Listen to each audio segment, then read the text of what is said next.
here I've got Motorola Edge 20 Lite, and let me show you how to locate IMEI and serial numbers. So at first let's do it via secret code. You need to click on Found the Alert first, and then enter a secret code, which is *pound 06 pound. And here you've got device information, and as you can see it includes IMEI and serial numbers. Click on OK to close it. Then let's go back, because you can also open it via settings. So at first just enroll the list of all apps, go to settings then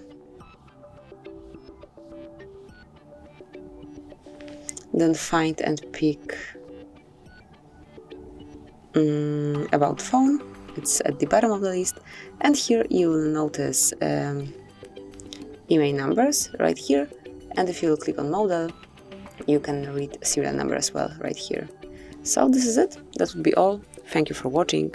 Please subscribe our channel and leave the thumbs up.